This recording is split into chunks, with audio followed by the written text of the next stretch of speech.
Hello and welcome to today's news on Vanguard Live. My name is Damola Ogunshaki, and this morning I'm starting with Vanguard on the paper review. Vanguard is leading with state race to build airport as Onga bites other.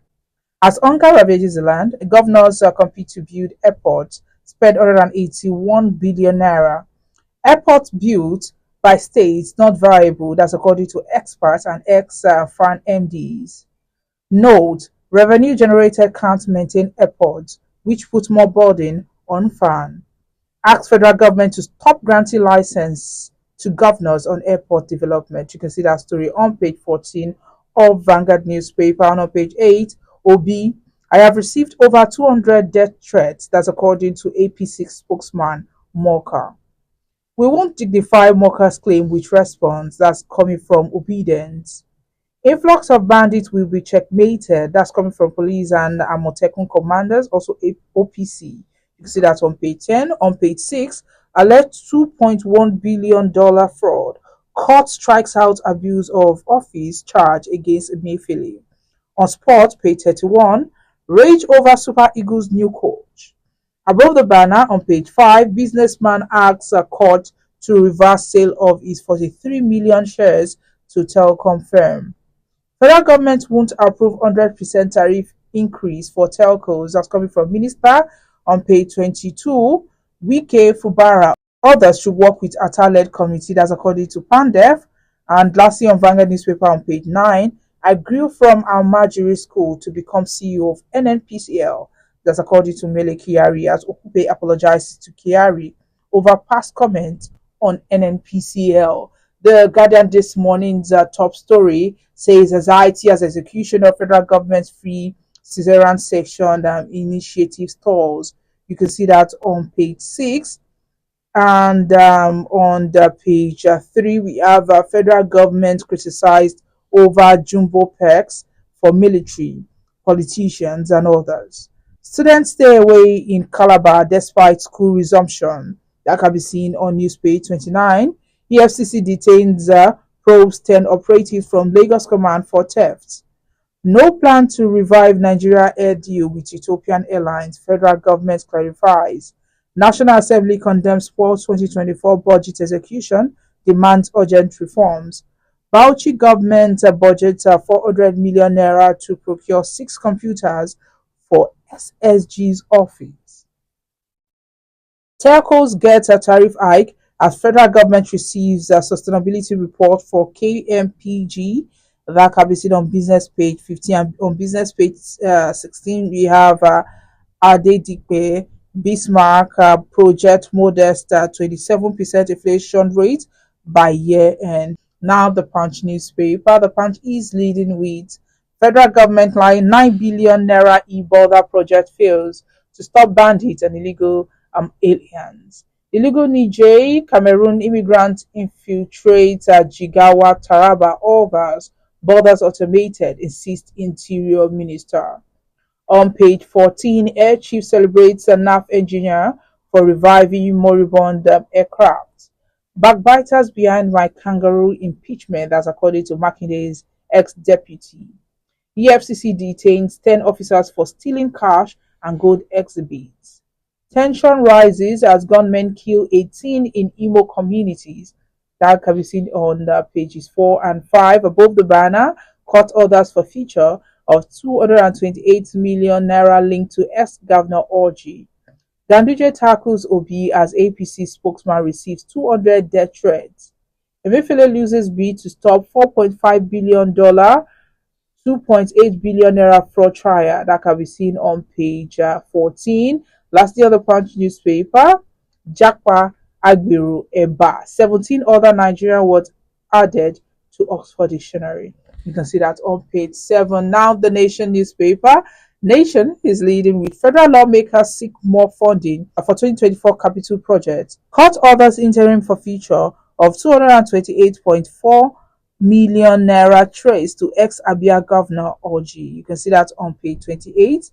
And above the banner, we have France rejects destabilization claim by Niger. Nigeria retains French. And on the page 5, 34 terrorists killed in Borno bloody crossfire, says DHQ. We lost six soldiers. And on page 26, we have Ogun police worried over rising cases of missing persons. Alleged $4.5 billion fraud court asserts jurisdiction in Emefiele's case. Directly below the banner, we have telephone tariffs to go up.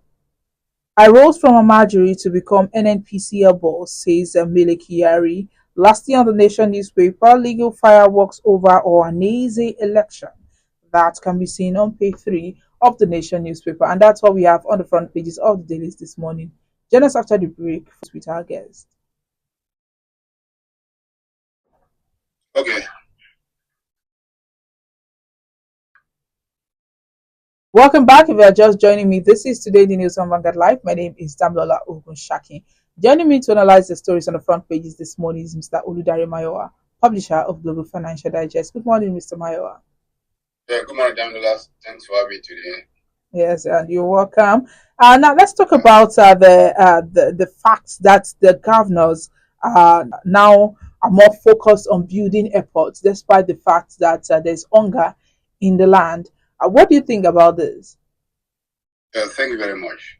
First of all, when you look at project implementation by state governments, by government officials generally, both federal, state, and all levels of government, capital projects like constructions is a channel for probably people taking money out of the government. You know, sometimes it's not easy for government to take money from government directly. So you award a contract, for example, a contractor have to grease your palms, to picky bags, inflating the contract costs and the rest. And these are channels for, and when you have to look at EFCC investigations and reports over the year, you find out that most of the governors on trial are derived as stealing through some of those projects and the rest. But now let's zero in on the airport. Find out that airports are probably, I don't really see the reason why city government want to invest in the airport. We have airport in Ibadan, for example. How many people use that one? Ibadan, because how many people use airport by the government official? We have one in Akure. I've been to that place, like an abandoned project. So that's a federal airport in itself. How many people will travel to Akure? I come from Akure. I've never used that airport for traveling there because by the time I travel my place to Kenya airport, for example, to board the plane and waiting and that 4 or 5 hours in delay, I will reach that place and sleeping and the rest. So I know a lot of people don't travel by air because of the cost without other factor. Only government officials use those airports, even in the ones constructed in Kitty. About on the first landing of plane that place, no plane ever land in that place again. You know, so you are not able to look at the complete. What is the economic benefit to the state itself? What is the viability of those airports? I blame the FEN that are approving such construction because for me, apart from fanciful projects and the August, Nemi and the rest, there's no need for such state airports because it's just waste of lean resources of this state. These are lands that will be deployed for massive farming to increase food security in this country. And they are using that land to construct the airport that are not used and tie a lot of money down. So apart from the corruption induced involved in such things, for me personally, I've seen as a waste. I've written about that in time past as a waste of money and somebody should cop it. And people on the state to actually take their state governors to court, challenge them for wasting the resources of the state on giving us projects. That's why I encourage people to do is wasting of huge, because airport construction doesn't cost little money, it's a huge investment. And when you're investing, what are the returns for the state? And maintenance alone of those airports is huge. So for me, it's not the right choice, it's not the right decision by those governors that around that project. Let's talk about some of the governors. Like a few years ago, Jigawa State, they started their own plan to build their own airport, despite the proximity to Kano that already has an airport. Also, we had in 2024, Zamfara State Governor also flagged off his own. And December 17, just months after Zamfara Governor started his own, Governor Alex Oti of Abia State also followed suit by flagging off the construction. Now, before you start this construction, definitely they've received the license to go ahead. So, do you think the federal government should still continue giving licenses to the government, to the governors, to build the airports? Thank you very much. Of course, I mentioned that in my previous comment. Where Federal Aviation Authority in Nigeria found that they are the one in charge of approval for such their federal agency, and I said that it's until I think there's a report. There was a report sent about last year that said that only 8 airports in this country are viable. So if you consider the only 8 airports in Nigeria are viable, why are we see approving more states to construct airports which are not viable, we are not making use of? Why they allow them to filter away the resources that ought to have been deployed to better the lot of the common man in those states? I think the federal government is guilty as well. I'm sure most of these agencies are put under political pressure, just to satisfy the state governments. When the election is coming, for example, the government want to bend the rules to please them so that can vote from those areas. And I think that's more political decision than economic decision. And like I said, look at the proximity of Lagos to Ibadan, for example. How many people would want to go to Ibadan, or travel to Ikeja airport to travel to Ibadan? When by the time you are going to Ikeja, you have the congestion of traffic and the rest will have been in Ibadan. So, and we have to train now. Let government develop the train system that will link all the state capital. Yes, we are talking about the security that prevent people from using road. But if you have viable railway system that connect all the state capital, the rest, there won't be any use for all those airports we are talking about, cargo, whatever they try to mention the name. And we are building one in Ogun State, for example. What is the distance between Ibadan airport to Iperu to Lagos? And so sometimes I wonder why what informs such decision apart from corruption in the essence of it. So the federal government should actually intervene and actually call some of those stakeholders. Yes, they have the right to invest, but if you look at the viability of this project, and people have to examine, talk to them and probably advise, counsel them not to just, you can invest in solar area. Such money could be invested in the agriculture sector in a way. If, for example, we said when instead of building an agro airport, invest those money in the agricultural system in that state. We have a vast land in Ogun State that could boost exports, that could boost local food security. Then the impact and the returns on those investments will have been huge to the state, collecting tax from those investments and all the rest, and improving the life of community employment. That would be huge debt rather than putting money on the moribund and on viable project. I think there should be a continual discussion on this thing and to create awareness on the population that they should discourage their state government from tying their money down on airport. Airport is not viable. The only people that use those airports are the private jet of the governors and their acolytes. And probably they don't even probably have the capacity to use that airport. So federal government should stop issuing license for state airport because they are not viable. They are a waste of resources. It's clear and simple. All right, let's move away from that one. The APC National Publicity Secretary, Felix MORKA, alleged that he and his family have received death threats over his remarks about Labour Party presidential candidate Peter Obi. He stated that the threats were triggered by Obi's accusation that his remarks during a Sunday interview on Arise Television constituted a threat to the Labour Party's candidate's life. What do you think about this statement from MORKA? Yeah, I consider Monka's statement on Arise as very reckless. I listened to that statement. You are saying somebody has crossed the line, and when that come to him, you accept it. What does that mean? That's a threat to life. I consider very reckless. Politics should not be pleased in bitterness. I remember in the Second Republic, was it Godi? I forgot the name of the leader of the GMPP. Then he said, "Politics without bitterness." If you play politics without bitterness in this country, the fact that somebody is a Labour or APC or PDP doesn't mean that we play bitterness. The focus should be in the interest of the common man, the interest of the nation. How to grow the economy, how to generate employment, how to expand the scope for economy for people to benefit from it. That's what should be the focus. You are in the position on the ruling party. So for that statement, I condemn it entirely. And but claiming that he has threat.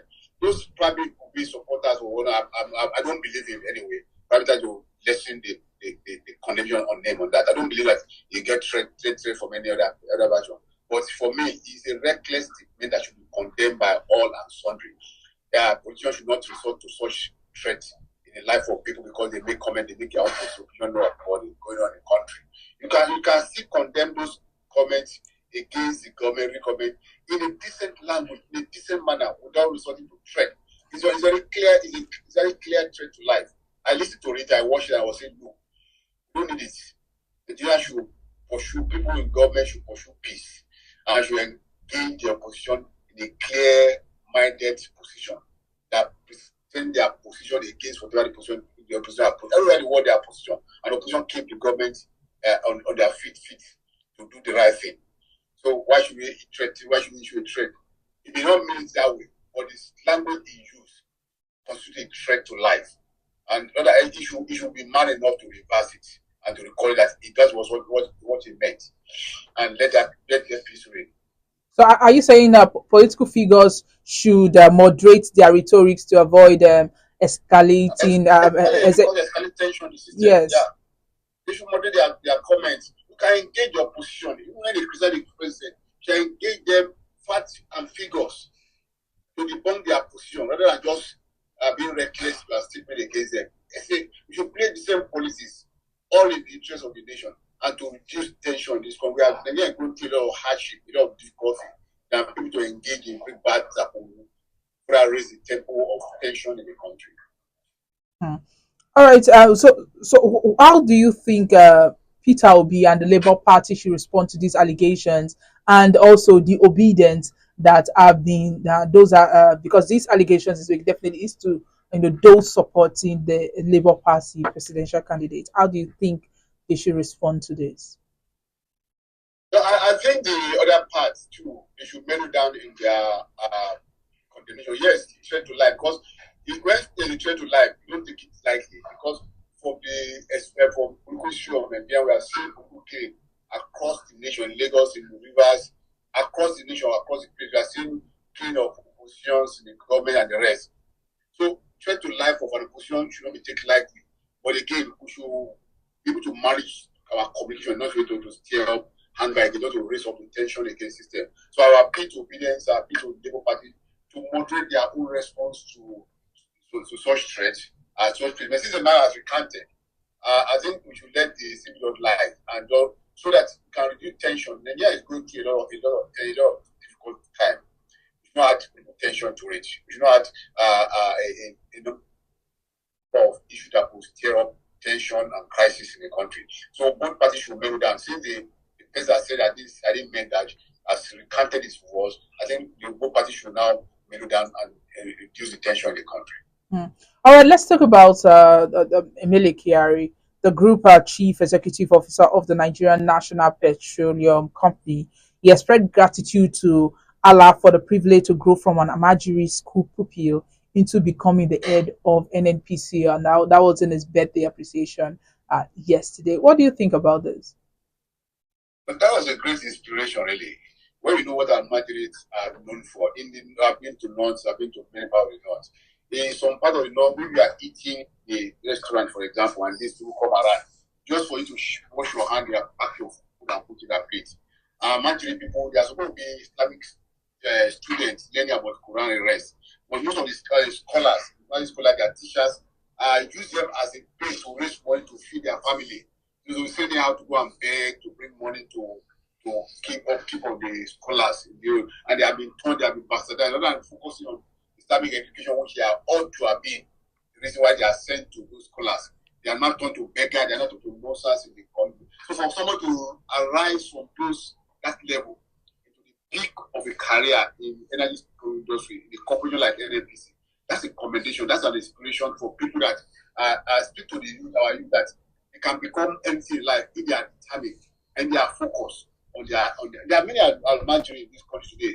They can't even go beyond primary school level or the rest, and they are still on the street begging and the rest all over the place. So for somebody to obviously admitted that he rose from that rank, I think we should commend him, his tenacity, his determination, his focused, and it is decided to dream big and for him to rise to that level. So for me, it's a commendation, and it's I see it as an inspiration to our youth to emulate.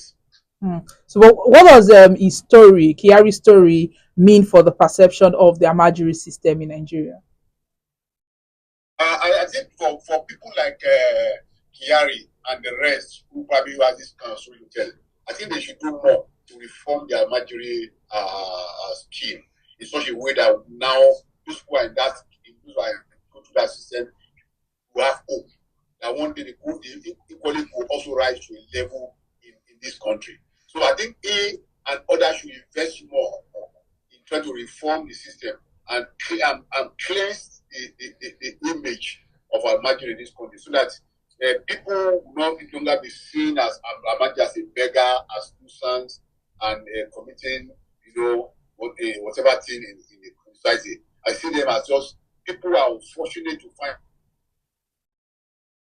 and there's a hope for them if they are properly shining their tendency, they could amount to something in the society. And the onus is upon Kyari and other people like that to help them to realize their dreams. And there are many of them who actually have dreams. And we need people to inspire them, to help them to realize their dream. And that's the duty is upon Kyari and the lives to help those people. All right, thank you, Mr. Mayowa, for joining us this morning. Thank you very much. Yes. Have a lovely day. Yes, and you too. And this is where we have to do the cutting. My name is Damlola Ogunshaki. Do want to like and follow us on all our social media platforms showing on your screen. You can also visit our website www.vanguardnj.com to get more of our top stories. Have a lovely Thursday.